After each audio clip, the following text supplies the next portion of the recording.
स्थापकाय च धर्मस्य सर्वधर्मस्वरूपिणे अवतारपरिष्टाय रामकृष्णाय ते नमः।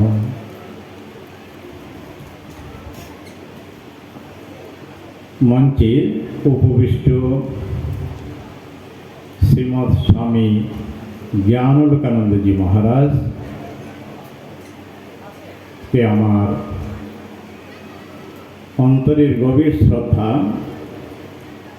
आपनादेर पक्ष थेके ताके आमार गभीर श्रद्धा। तार कारण आजकेर এই যে দিন, কিছুক্ষণ আগে আজকের দিনে বিশেষ পূজা হয়েছে। पूज्यपाद प्रेसिडेंट महाराजेर स्मरण सभा হয়েছে। आज महाप्राणे आज के 13 दिन साधु समाजेर एक भाण्डारा है आमादेर संगे विभिन्न जायगाय जेखाने जेखाने साधु आछे भक्त आछे भाण्डाराय सेई उद्देश्ये जखन महाराजेर शरीर जाय तखन आमी चिंता करछि जे এই आश्रमेर এই उत्सवटा कि रकम होबे, आदौ होबे किना। तार कारण आमरा এই বক্তার উপর নির্ভরশীল। আপনারা দীর্ঘ 1 বছর আজকের উৎসব যাওয়ার পরেই আবার পুনরায় উৎসব আসবে, তার জন্য অপেক্ষারত থাকেন। আর আমিও এই বক্তার জন্য যারা যারা সম্পাদক যেসব আশ্রমে থাকেন এই বক্তাদের জন্য তারা প্রায় 6 মাস আগের থেকে আমাদের। তো আমি যখন আমরা সাধু সম্মেলন হয় তখন মঠে গেলাম, গিয়ে মহারাজকে জ্ঞানালোকানন্দ মহারাজকে এই উৎসবে যাতে যোগদান করতে পারেন তাকে আমি আবেদন করেছিলাম। মহারাজ সে গ্রহণ করেছিলেন এবং এই আসবেন। তার আশ্রমে আজকে বিশেষ পূজা অর্চনা পাঠ অধ্যয়ন চলছে। সব কিছু ফেলে দিয়ে মহারাজ এসেছেন। মহারাজকে আমার গভীর স্বাগত শ্রদ্ধা জানাই। তারপরে আরেকজন মহারাজ আসার কথা ছিল স্বামী শাস্ত্রজ্ঞানন্দজি মহারাজ, খুবই বক্তা লোক আমাদের রামকৃষ্ণ পরিমণ্ডলে। তা এর বাইরেও তিনি বক্তৃতা দেন, খুবই সুন্দর বক্তা। তিনি তার আসতে পারেননি, তার কারণ আজকের যে মহারাজের উদ্দেশ্যে একটি বই বাইরে আমাদের শর্ট লাইফ প্রেসিডেন্ট মহারাজের, এই বইটি তাকেই তৈরি করতে হয়েছে।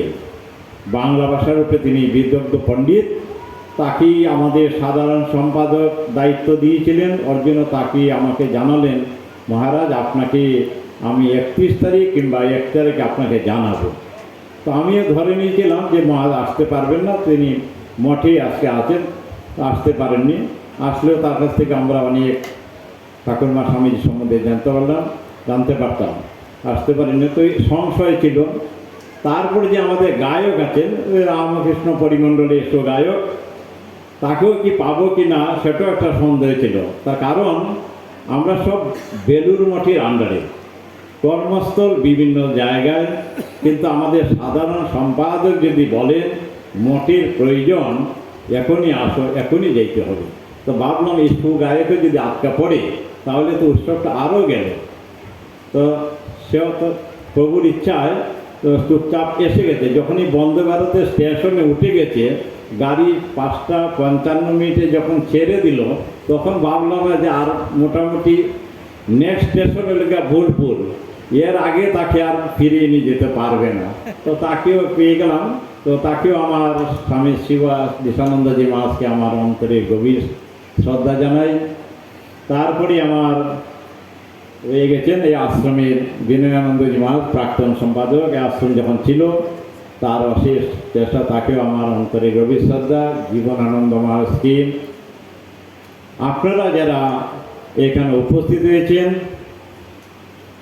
যাদেরকে না এই উৎসব, যারা রামকৃষ্ণ বিবেকানন্দ সাহিত্যকে ভালোবাসেন শ্রদ্ধা করেন, দীক্ষিত হোক আর অদীক্ষিত হোক, আপনারা এসেছেন, তাদেরকে আমার অন্তরের গভীর শ্রদ্ধা নিবেদন করছি। আর এই যে সভা, গতকালের যে ভক্ত সম্মেলন ছিল, বিভিন্ন গায়করা অন্যখানতে আসছেন, সবাইকে আমার অন্তরের গভীর শ্রদ্ধা। আর গতকাল আর আজকের যে সভা যিনি সঞ্চালন করছেন তাকেই আমার অন্তরে গভীর শ্রদ্ধা নিবেদন করছি। শ্রীযুক্ত অতনু বাবু আমাদের অত্যন্ত প্রিয়। আজকে তার এই আধা ঘন্টা পরেই চলে যাবেন, তার একটা দিল্লিতে তার একটা প্রয়োজন যাবে। তো আমি বললাম যে না, আজকের দিন তো এখানে থেকে যান আর তারপরে যাবেন। তাকেই আমার অন্তরে গভীর শ্রদ্ধা নিবেদন করছি। আর ভগবান শ্রীরামকৃষ্ণ পরমহংসদেবের 189তম শুভ আবির্ভাব মহোৎসব ভারতবর্ষ এবং ভারতবর্ষের বহির্দেশী ঠাকুরের তিথি পূজার জন্মতিথির পরে যে রবিবার, সেই রবিবারে সাধারণত হয়ে থাকে। আমাদের প্রায় 300 মতো কেন্দ্র আছে, সেন্টার আছে। আর ভক্তরা যারা চালান দেশ বিদেশে কয়েক হাজার আছে, সব জায়গায় এই রামকৃষ্ণ ভাবধারা প্রচার হয়। আর এই উৎসব ভগবান শ্রীরামকৃষ্ণের জন্ম অবস্থায় তার শেষ দিকে এই উৎসব হয়েছিল। আজ এখানে যেরকম প্রায় 1000 ভক্ত উপস্থিত হয়েছেন, তখন কয়েকজন মুষ্টিমেয় ভক্ত নিয়ে উৎসব হয়েছিল। ঠাকুরের খুব আনন্দ হয়েছিল। ঠাকুরের সন্তানরা উৎসব করেছিল। কালের গতিতে তার বিস্তার হয়েছে।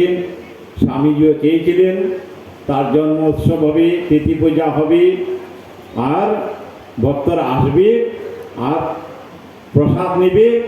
আর বলছেন কিনা যাওয়ার সময় যাতে এইখানে কোথায় মাথায় যেন কিছু নিয়ে যায়, তার জন্যই আমার এই মহারাজদের আনা।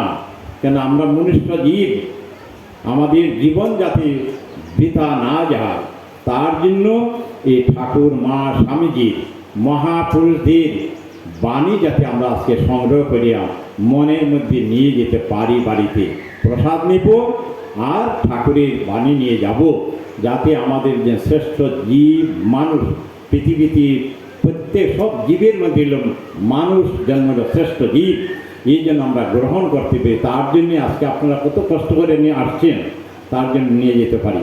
এর জন্য এই উৎসব স্বামীজি চেয়েছিলেন তার বলতে। এবং যখনই প্রথম উৎসব হয়, বর্তমানে যেখানে বেলুর মঠ আছে সেই জায়গায় তখন হয়নি, তার পিছনে একটি দানাদের বাড়ি, তাই না মহারাজ? দানাদের বাড়িতে এই উৎসব হয়। সেখানে নানান রকম লোক আসছে, ভালো মন্দ সমাজের যত ধরনের লোক এসেছে। তা তার জন্য আবার অন্যরা যারা বিদগ্ধ অনেক আছে, পণ্ডিত, আবার মন্তব্য কেউ করছে এখানে নানান ধরনের। স্বামীজি বলছি তার জন্য যারা আসবে তা সবার জন্য অবারিত দ্বার প্রসাদ নিয়ে যাবেন। আর ঠাকুরের কথা শুনে, মায়ের কথা শুনে, স্বামীজির কথা শুনে যাবেন। মা আশীর্বাদ করেছেন যারা এখানে এসেছে, যারা আসেনি, যারা আগামীতে আসবে, আমার আশীর্বাদ, মহাত্মা সৃষ্টি মায়ের আশীর্বাদ হচ্ছেন সবার উপর রইল। জীবনের শেষ প্রান্তে মা যখন শরীর ছেড়ে দিবেন, তার একটি মাকে সংগ্রহ করি। এই আমাদের কল্যাণের জন্য বলেছেন, মা দোষ দেখবে নিজের, অপরের দোষ দেখো না বলে গেছেন। এটি আমাদের আজকের দিনে আমার এখানে আমার সংক্ষিপ্ত স্বাগত ভাষণ সমাপ্ত করছি। আর গতকালও বলেছিলাম আমাদের আজকে বিভিন্ন রকম স্বেচ্ছাসেবক বিভিন্ন জায়গা থেকে এসেছে। আপনাদেরকে হয়তো কখনো কোনো কটু ভাতা কোনো জনের জন্য যে তাকে আপনারা কোনো ধরনের মনে করবেন না। আপনারা জানবেন আমরা রামকৃষ্ণ পরিবার, আমরা এখানে এসেছি, আমরা ঠাকুরের কথা শুনিয়ে শান্তির মতে যাব। কেউ যেন দুঃখ না পায়, কেউ যেন কষ্ট না পান, এই আমার প্রার্থনা। নমস্কার। আচ্ছা, হ্যাঁ, তো অতনুবাবু তো চলে যাবেন। তো যাওয়ার জন্য কিন্তু তিনি একটা ব্যবস্থা করে গেছেন যে তার পরবর্তী যাতে এইটা সম্মেলন যাতে চালাবার জন্য কিনা শ্রদ্ধাভাজন দেবী প্রসন্ন আচার্য আসছেন। তারপরে উনি ওই অতনুরবাবু তিনি এই সভা সঞ্চালন করবেন। নমস্কার।